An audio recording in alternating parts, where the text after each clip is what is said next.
ꯑꯗꯨꯒꯩꯗꯨ ꯍꯧꯖꯤꯛ ꯑꯩꯈꯣꯏꯅ ꯂꯈꯥ ꯃꯇꯦꯡ ꯄꯥꯡꯉꯨꯔꯁꯨ ꯑꯃꯒꯤ ꯑꯉꯥꯡꯗꯣ ꯏꯆꯥꯅꯨꯄꯥꯗꯣ ꯍꯟꯖꯤꯟꯗꯣꯏ ꯅꯠꯇꯦꯕ ꯑꯗꯨꯅ ꯑꯗꯨꯒꯤ ꯃꯆꯥꯛꯇꯣ ꯑꯗꯨꯝ ꯂꯩꯒꯅꯤ ꯕꯠ ꯑꯁꯤꯗꯩꯁꯤꯒ ꯑꯩꯈꯣꯏꯅ ꯍꯥꯏꯗꯤ ꯍꯧꯖꯤꯛꯀꯤ ꯀꯜꯄ꯭ꯔꯤꯠꯁꯤꯡꯁꯦ ꯐꯒꯠꯂꯒ ꯗꯥꯏꯔꯦꯛ ꯅꯝꯁꯤꯜꯂꯒ ꯃꯣꯏꯗ ꯑꯔꯣꯏꯕꯤꯗ ꯃꯣꯏꯗ ꯄꯥꯅꯤꯁꯃꯦꯟ ꯄꯤꯕꯀꯣ ꯃꯇꯨꯡ ꯃꯅꯥꯎ ꯁꯤꯒꯨꯝꯕ ꯊꯧꯗꯣꯛꯁꯦ ꯇꯧꯗ꯭ꯔꯤ ꯃꯥꯡꯗ 500ꯔꯛ ꯈꯟꯕꯀꯣ ꯑꯇꯣꯞꯄ ꯂꯨꯞ ꯈꯪꯗꯦ ꯑꯇꯣꯞꯄ ꯂꯨꯞ ꯈꯪꯗꯦ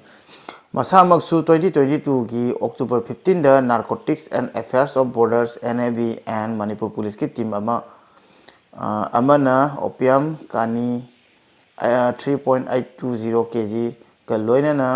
ꯐꯥꯒꯠꯂꯨꯔꯕ ꯍꯦꯟꯖꯟꯕ ꯍꯥꯏꯁꯤ ꯁꯥꯎꯅꯤꯡꯕ ꯇꯦꯟꯁꯟ ꯍꯥꯏꯁꯤꯗꯤ ꯔꯦꯟꯁꯝ ꯂꯣꯏꯔꯤꯕ ꯊꯣꯛꯏꯕ ꯊꯧꯗꯣꯛꯁꯤꯡꯁꯤꯗ ꯀꯅꯥꯁꯨ ꯅꯨꯡꯉꯥꯏꯔꯝꯃꯣꯏ ꯃꯩꯇꯩ ꯏꯆꯤꯜ ꯏꯅꯥꯎꯗꯁꯨ ꯄꯥꯡꯒꯟꯗꯁꯨ ꯅꯨꯡꯉꯥꯏꯇꯦ ꯑꯗꯨꯅ ꯃꯌꯥꯝꯅ ꯑꯩꯅ ꯉꯥꯡꯈꯤꯕꯗ ꯑꯗꯨꯗꯒꯤ ꯍꯦꯟꯖꯟꯈꯤꯕꯗ ꯁꯣꯏꯈꯤꯕ ꯌꯥꯎꯔꯁꯨ ꯃꯌꯥꯝꯅ ꯅꯆꯥꯅꯤ ꯅꯅꯥꯎꯅꯤ ꯈꯜꯂꯒ wari sana tapna adum political oiba democratic oiba mawong wari sana ya bodu da kuki yekai manalaga manipur de maitai unta lehaloi adu lehaloi sani roi ngang edo ngang mata lepta lei dona kali no amka ai sinu terimi adu ni atane kali kali don tar da hura ma ali masak adu ngai to hagano adu ngai manipur gi pangan ai tinau me ana sani haide sini adu ngamoi da ngang no ngamoi da ngang ga hena mina jati du phagi gum khala kan mina asmoi ngang ni khongi mi aduna aisu request tawjai hai tare inau adugi murder case ta chenariba mihatpa khaida loinamak yam thuna akanma chairak phangba masi bitang aisu request tawjari habata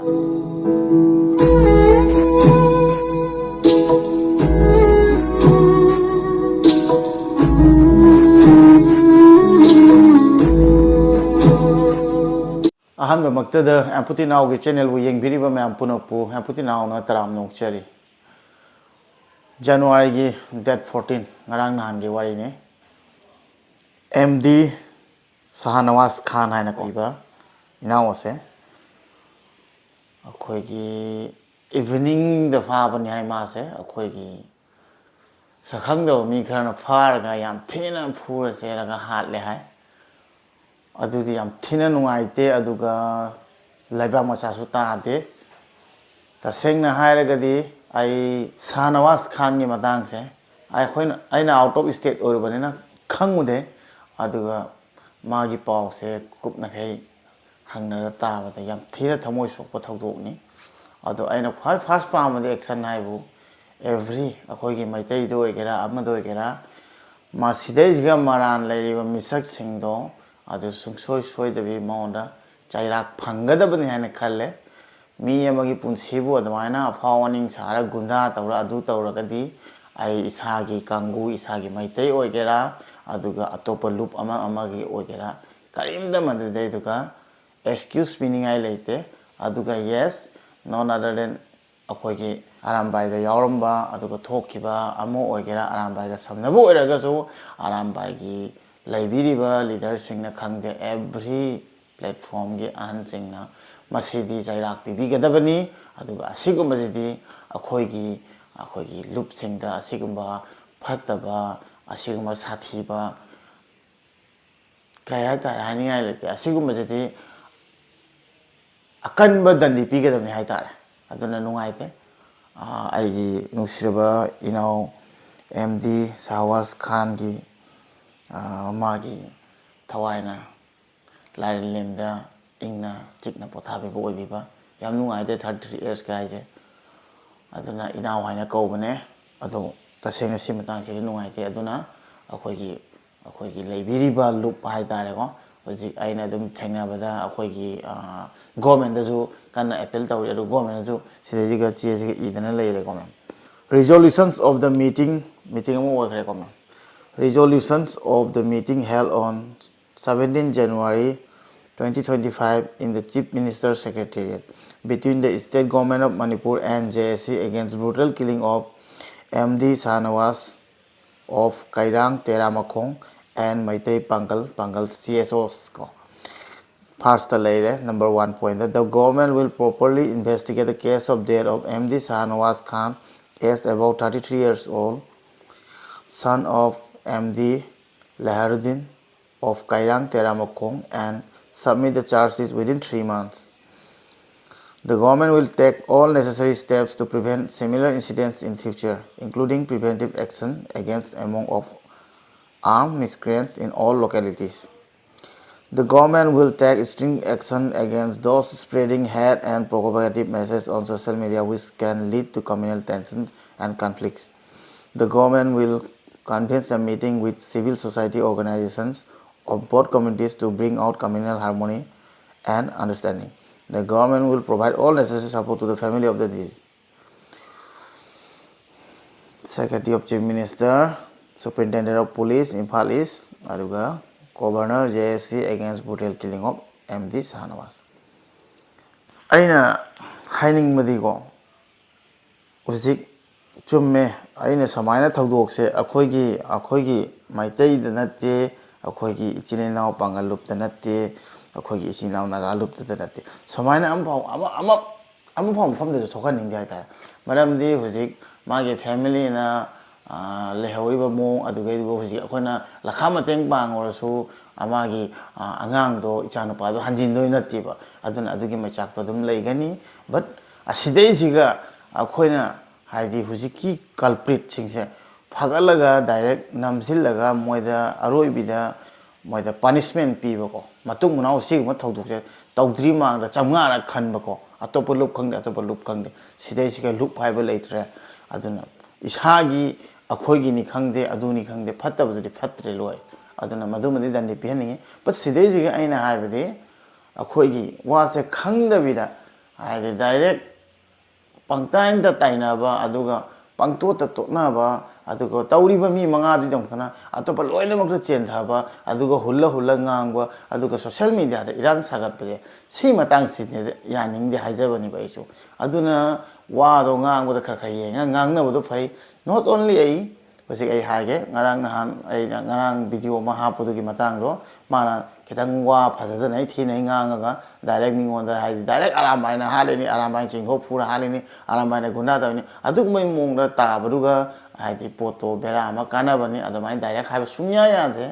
without proof aduga proof lairaga di eti gi masagi group ki mi sing na dum thigalaga amor kai da lei ahan sing na loina mak senior aduga ahan sing jaw ring atani adu sing na tanaraga amor kai lei bodu dum puthorokani aduga dum senior kani senarabani adugi video thokhrabani aduduna aina haibadi pahang tangangwa pahai ta haiba aduga communal akhoi masengi leiba nusibase thugaina bo honaba aduga khana chainana ba ko social media da hulla ngangba aduga madu mathakte action lakhot pe yam thina fani ane khali maram dekho aduga madu pamthi aduga hojik samna haibada ai wa ma ke ko sisu aina hojik ulle haina sidai jiga wari mani hojiki ngarang na hane kan ngang ba brother do magi mathakta su hojik si poche thoise analysis of MD Riyazuddin, a drug dealer behind a mask, viral live stream of MD Riyazuddin Aka Riyazuddin 25 years MD son of MD Mahiruddin Khelakong Mayaleka Irong Chesaba Haiba Miyosina Mahaki Facebook account MD Riyazuddin Sidagi live stream amada loop amabu terrorist ni haina lau thokadabani haina lau khongduna tawkhiba loop aduna war on drugs horokpadagi makhogi plan punamak kairani khanduna propaganda sanduropani horokpani hai masamaksu 2022 gi October 15 da Narcotics and Affairs of Borders NAB and Manipur Police ki team amana opium kani 3.820 kg ka loinana phagat loraba drug dealer ni FIR number 36 bracket 10 2022 NAB PSU S 18B aduga 2960 bracket 3 ND and PS Act hojikna maikhum ama kuptuna job agency all Manipur Youth Enterprises PVT Limited hangduna lay personal details loina sidai je piriko aina sugjam kupna gai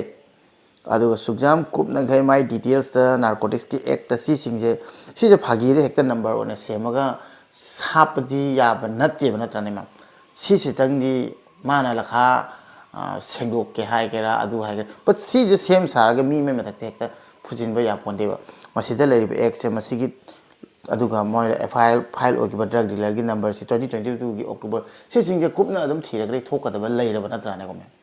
aduna aina habati wangang sangang phajaba phajadaba aduga loinamok se tongale adu matungda mana kai hai amko sengdokpai mongda bhap tanbai mongda ma chamthokpai mongda video ma hapkalai adu su yeng bisini ma ma'am कोई रंग हाल खरानी मिहाद मिपुन मिफू मिचई तौरप का हेनब थबुक रेंसम की मौंग ma'am तौरप नुंगाइतबना पेंदबना हेनमंदना ma'am की महुत सिल्लगा करिगुंबा washing गांगबदा सोयबा रानबा हेंजनबा यावबसु ma'am नागपियो अखोय मतुंग ताबदा इचिल इनाउसिंग गांगनक्रे हाइनक्रे तौरीबसिंगसि असुमरान Schuman पुथोगा अखोय गांगनबदि कैसु कायदे आई मैमदसु हाइरिदुनी कैगुंबा असुमरानसि पुथोगा मसिसि अमै अखोय डिमांडसिंग तौरीबसिंगसि कैगुंबा पौंग ब्रेंद तौबिरागदि अदुम वादु लोहिरेना आई मैमदसु दुम हाइरकनेना हाइरिदुनी अदुना वाहाइदो वतादा हेंजनगिबा अदुगा थबुकसि तौबदा दुम मसाना सोयरसु अखोय पौंग ब्रेंद चैरिसिनी एनिमीनसु अदुदा अदुम सोयबदा चैगनी मसिदि अदुगा अखोयगि लुचिंगबो ओरिबसिंग सि मैमसिंगसिनसु मतुंग ताबदा अखोय खुलक खुयादा खुलाई पायरगा रेंसम तानबा मिपा मिपुन तौबगी याना same पुरखरबनेना यामना शांति लेरने खंजै याम थागतसै पबुंग बिरेनबो मखा ताबदसु अखोय नुसी चानना हिंमिनबा अमसुम कांगलु फुरुक खाय दबिदा इरमदमसि कायबे यारोय हायबा असिगे थमोय लोइनमक सेलगा इरमदमनि चौखत थौरांगदा यौमिननसि हायना सलाम गो लोइना नैकोगनम मयामदा आइना नुलुपोचरी अमसुम हायजरी मयाम वहाइदोता अखोय लेमिनबा ngaतनी हेजनबा सि साउनिंगबा टेंशन लाइजिदि रेंसम लोइबा थोइबा थौदोकसिंगसिदा कनासु नुंगायरामोय मेतै सिलिनाउदसु पांगनदसु नुंगाइते अदुनी अदुना मयामना आइना ngang adudagi henjan kibada soi kiba yauro मैमना नचानी ननाउनी खल्ला ngakpiyo matungda nuksiraba iyamba mana ko mahaksu muslim ni mana ko video mate ma thadore adu social media da phange ma yu wakhalon do yam nuksi adomaina khallaga di ko iyamba adu wakhando khallaga di akhoi ma chen je asomaina thoe hana khalle aduga yamna peace laina ni hana khalle iyamba ge adu wakhalon do adu mak nanauna chu pa mi hana khalle ayama video da sin mate mu charaki मणिपुरदा हजिक Pangan मचामा कन्ना वीडियोदा मणिपुरदा मैदै थमन यफैदि मसिं आंदल जातिनि उगिगे हेबे मानरागा मणिपुरदा जै मंगा तरा मंडल अंत मजा मैदै थमकरा हाइदो अदुगो मिना नुसिबा वंगां सांगते Lyra सुखंदा मी माले अदि दो महरोदे हरगा हरि फाउदि यंगदा मैदै यफैगा तरि मरि लेना इ कानु सिनल लाइ इ खंगदम अदो मैदैगा पांगन खरि खराक लान मचा मचा नो थोक नतासु अदो मुस्लिम कांति मनकता अफगानिस्तान पाकिस्तान मुस्लिम मसेन लान तौनतब यावरा लदी सीरिया ईरान इराक मैं मसेन मनकता लान तौनतब यावरा यावी लान तौनई मोय आदा लान याव या आदा मैं मुस्लिम मसेन दसु अदो पॉलिटिकल मी बगे होनबी जाति त लेरसु अदुम तौदरमी लान जाति अनि लेरसु अदुम तौदरमी अदो जाति अनि तौदरगना अदो कम्युनल फीलिंग अमदा लांगरगा मीना मयामना अदुम खहिनना सजना वारिनी मणिपुर जिसु अखोना अदुम वारी साना तपना अदुम पॉलिटिकल ओइबा डेमोक्रेटिक ओइबा मौन वारी साना या बोदुदा कुकी अखै मानरागा मणिपुर मैते अदु लेखलोय अदु लेखलोय सनी रोय ngang edo ngang mata lepta leidona karigino amka ai senuteri mi aduni atane toli goli todon todon hurama mali mathdo adu ngai to hagano adu ngai manipur gi pangan ai tinau myan sani haide sini adu ngamoi da ngang ano ngamoi da ngang ga hena mina jati du phagi gum khalakani mina asmoi ngang da ngang ni khongi mi haiba khulaki होइनाव मचा गुमना मिन खलकनी टिक नमय दुम खोंगनि खोंगल बनी टिक तमी हाइबो खलक दै चबदा हाइनै खोंनि खोंगनि टिक टिक तमी अदि मोंग तारकनी वा ngang दबिदा दुम पॉलिटिकल डेमोक्रेटिक मोंग द लैनो फै मदो यामना मरिंग लै तमी माली हाइ ददि दुम यौमै ngang गा लात नंगाला दि कबली अइना हाइ द सेंदोक चरी मी अतोनी अतानी canoe सनुरा Mali मथतो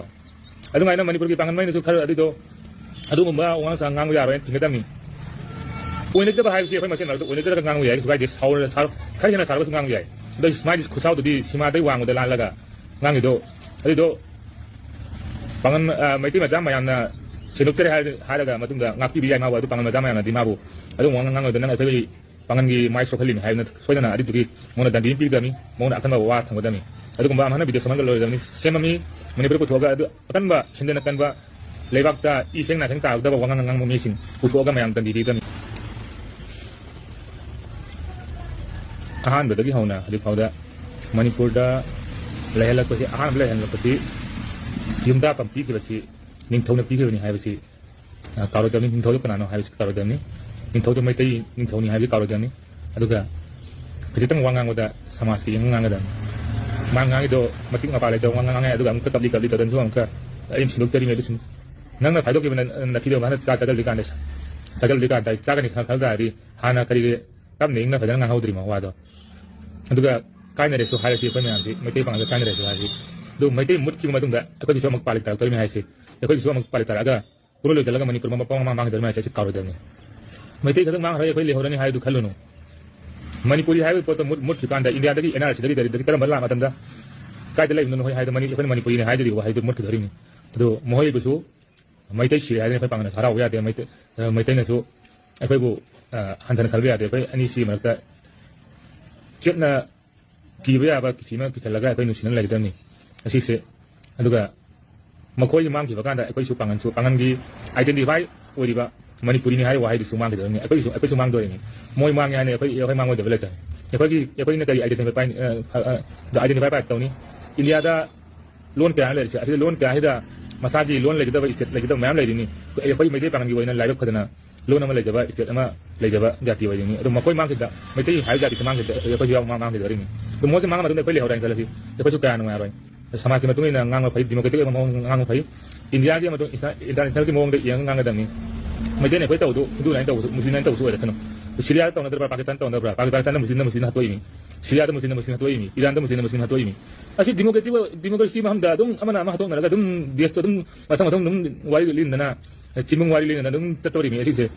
Hindu na muslim hatong na communal poi ba muslim hatong na aduna communal poi ba adu ma wari na te mi ba do dum amaga tau na ga Hindu adum hakani aduna communal hai aduga muslim hai communal hai ni adu ma feeling do adum mi bedele do mi do smun yang daga di Pakistan ki muslim hali duna kariyan ni ngani mayam na India di Hindu na muslim hali ana adu communal lang oi mi adu Pakistan da muslim hali duna kariyan ngani mai mi yang duna mi yang namit lawa mi yang duna kariyan ngani haro ado dia samale di dum masama su isu khar thokota ni adu to hendan na mingon accident to ba yam hendan stream to ka dagi ko nang ka sindoi me kapli kapna drug chara guli chara to dungan ai na ngang do ai khang gai hendan khare adu ni atani mayam sinu teri kari ngang mo de kari ngang ni mo pangal ki mai theli mtra sanuram mali na to sini si wakhan je samaina khanba akhoi masenda aduga laiba amona kai se sengdoga samaina laimina dragadi communal aduga akhoi masenda nungaina da hunna ba sigma topic sa sunoi loi aduna samaina gyan ta bi ba mam thopi raga samaina hara ko jam nusi mam di akhoi ju je kaino ma hara ba kana adi anti ni hana ka khando ki ba ko adu sonda di family ai ga loina family sing di khangbi ba ai di ai na kyam khali khan di ai da chum do ai na uzaba du ga haiza ba ni maram di ai loina ki marak ta nuki chana pro ni aduga akhoi masi akhoi mai te de ju adu mai thi nga nga di na nga ngi do soire adu photo di yaning de ha do khoi adu akhoi hai bi right level social media da du haiza ba ni but yengol gadi only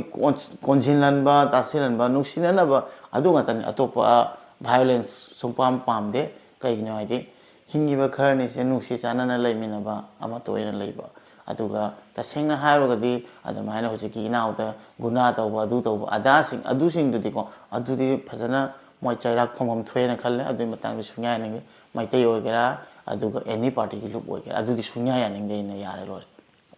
ai nungai to phongdok chari Enao ki dok mi aduga ai khatana te anamba dum hoji ki soi ba misak tu di soi re aduga adu di amot pu di seng to ko ta sini mam nungai to phongdok pang atani but nung sida ba aduga communal oina community ma bu hantana khanba adugu ma meeting di ta seng na ga na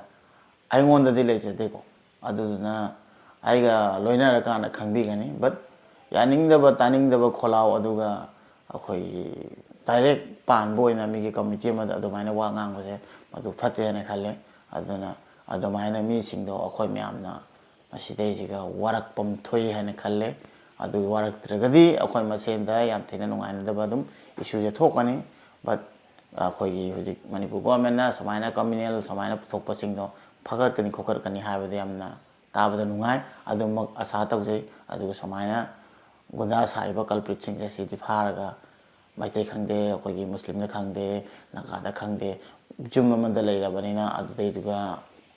amoda kai thokpa aduga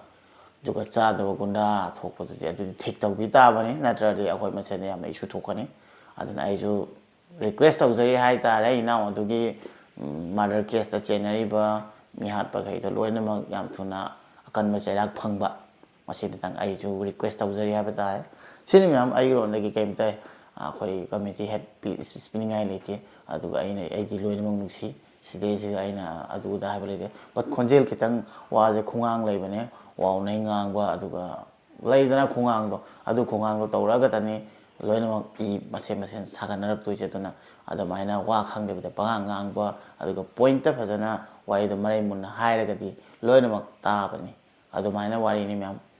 ꯁꯤꯅꯤ ꯃꯌꯥꯝ ꯉꯁꯤ ꯚꯤꯗꯤꯑꯣꯗ ꯁꯤ ꯃꯇꯥꯡꯗꯅꯤ ꯑꯩ ꯏꯅꯥꯎꯗꯨꯒꯤꯗꯃꯛꯇ ꯌꯥꯝ ꯅꯨꯡꯉꯥꯏꯇꯦ ꯑꯗꯨꯅ ꯏꯅꯥꯎꯒꯤ ꯐꯦꯃꯤꯂꯤꯕꯨꯁꯨ ꯑꯩꯅ ꯅꯨꯡꯉꯥꯏꯇꯕ ꯐꯣꯡꯗꯣꯛꯆꯔꯤ ꯑꯗꯨꯒ ꯃꯊꯪ ꯂꯥꯛꯄ ꯀꯥꯟꯗ ꯑꯩ ꯌꯥꯔꯒꯗꯤ ꯏꯅꯥꯎꯒꯤ ꯐꯦꯃꯤꯂꯤꯕꯨ ꯑꯩ ꯁꯣꯏꯗꯅ ꯉꯝꯃꯒꯗꯤ ꯎꯅꯅꯕ ꯍꯣꯠꯅꯖꯒꯦ ꯑꯗꯨꯒ ꯕꯕꯥꯕꯨꯁꯨ ꯑꯩ ꯎꯅꯖꯒꯦ ꯍꯥꯏꯅ ꯑꯩꯅ ꯍꯥꯏꯖꯔꯤ ꯍꯥꯏꯕ ꯇꯥꯔꯦ ꯅꯆꯥꯅ ꯑꯩ ꯌꯥꯝ ꯅꯨꯡꯉꯥꯏꯇꯦ ꯃꯥꯒꯤ ꯃꯇꯥꯡꯗꯣ ꯑꯗꯨꯃꯥꯏꯅ ꯇꯧꯕꯤꯕꯒꯤ ꯁꯤꯅꯤ ꯃꯌꯥꯝ ꯅꯨꯡꯁꯤꯅꯁꯤ ꯍꯤꯡꯃꯤꯟꯅꯁꯤ ꯑꯗꯨꯒ ꯑꯩꯈꯣꯏ ꯃꯁꯦꯟꯗꯁꯨ ꯁꯨꯃꯥꯏꯅ ꯃꯌꯥꯝ ꯑꯇꯩꯁꯨ ꯀꯩꯀꯩꯅ ꯁꯣꯛꯂꯛꯈꯤꯗꯣꯏꯅꯤ ꯑꯗꯨꯗꯩꯗꯨꯒ ꯑꯩꯈꯣꯏ ꯂꯣꯏ ꯈꯨꯠ ꯁꯝꯅꯔꯒ ꯑꯗꯨꯒ ꯁꯣꯏꯔꯤꯁꯦ ꯀꯔꯤꯅꯣ ꯑꯗꯨꯗꯣ ꯆꯞ ꯆꯥꯅ ꯑꯗꯨꯗꯩꯗꯨꯒ ꯑꯩꯈꯣꯏꯅ ꯄꯔꯥ ꯇꯝꯕꯤꯁꯤ ꯃꯊꯪꯗ ꯖꯦꯅꯦꯔꯦꯁꯟꯁꯤꯡꯗ ꯑꯗꯨꯒꯨꯝꯕ ꯋꯥꯈꯟꯗꯣ ꯂꯥꯛꯇꯅꯕ ꯊꯣꯛꯇꯅꯕ ꯑꯗꯨꯒ ꯌꯥꯔꯤꯈꯩ ꯅꯨꯡꯁꯤꯕ ꯉꯇꯩ ꯁ꯭ꯄ꯭ꯔꯦꯗ ꯇꯧꯁꯤ ꯅꯨꯡꯁꯤꯅꯁꯤ ꯍꯥꯏꯕ ꯇꯥꯔꯦ ꯃꯌꯥꯝ ꯃꯁꯤ ꯑꯃꯇꯪ ꯍꯥꯏꯔꯒ ꯑꯩ ꯉꯁꯤ ꯚꯤꯗꯤꯑꯣꯁꯦ ꯂꯣꯏꯁꯤꯟꯖꯔꯒꯦ ꯑꯗꯨꯒ ꯑꯩꯉꯣꯟꯗ ꯋꯥꯔꯧ ꯈꯣꯔꯧꯕ ꯂꯩꯕꯤꯔꯒꯁꯨ ꯃꯌꯥꯝ ꯋꯥꯔꯧꯕꯤꯒꯅꯨ ꯃꯔꯝꯗꯤ ꯑꯩ ꯀꯅꯥꯝꯇꯒꯤ ꯊꯃꯣꯏꯗ ꯍꯥꯔꯠ ꯁꯣꯛꯅꯕ ꯋꯥ ꯉꯥꯡꯅꯤꯡꯗꯦ ꯍꯥꯏꯕ ꯇꯥꯔꯦ ꯖꯁ ꯑꯩꯅ ꯋꯥꯍꯩ ꯈꯣꯟꯊꯥ ꯅꯨꯡꯉꯥꯏꯇꯕ ꯈꯣꯠꯇꯕ ꯑꯗꯨꯒ ꯀꯝꯃ꯭ꯌꯨꯅꯤꯇꯤ ꯋꯥꯔ ꯄꯨꯁꯤꯜꯂꯛꯄ ꯄꯥꯝꯗꯕ ꯑꯗꯨꯒꯨꯝꯕ ꯃꯤꯁꯛ ꯑꯃꯅꯤ ꯑꯗꯨꯁꯤꯡꯗꯨꯒꯤꯗꯃꯛꯇꯅꯤ ꯑꯩꯅꯁꯨ ꯚꯤꯗꯤꯑꯣꯁꯦ ꯁꯦꯝꯃꯒ ꯑꯃꯨꯛꯀ ꯍꯥꯞꯄꯛꯏꯁꯦ ꯁꯣ ꯒꯥꯏꯁ ꯃꯊꯪꯒꯤ ꯚꯤꯗꯤꯑꯣꯗ ꯑꯃꯨꯛ ꯊꯦꯡꯅꯔꯁꯤ ꯏꯆꯤꯟ ꯏꯅꯥꯎ ꯏꯃꯥ ꯏꯕꯦꯜ ꯃꯌꯥꯝ ꯑꯅꯥ ꯑꯌꯦꯛ ꯌꯥꯎꯕꯤꯒꯅꯨ ꯅꯨꯡꯉꯥꯏ ꯂꯩꯕꯤꯌꯨ ꯃꯁꯤ ꯃꯇꯪ ꯍꯥꯏꯔꯒ ꯉꯁꯤꯒꯤ ꯚꯤꯗꯤꯑꯣꯁꯤꯗꯤ ꯂꯣꯏꯁꯤꯟꯖꯔꯒꯦ ꯃꯊꯪꯒꯤ ꯚꯤꯗꯤꯑꯣꯗ ꯑꯃꯨꯛ ꯊꯦꯡꯅꯔꯁꯤ ꯌꯥꯏꯐꯃꯤꯟꯅꯔꯁꯤ ꯃꯌꯥꯝ ꯌꯥꯏꯐꯔꯦ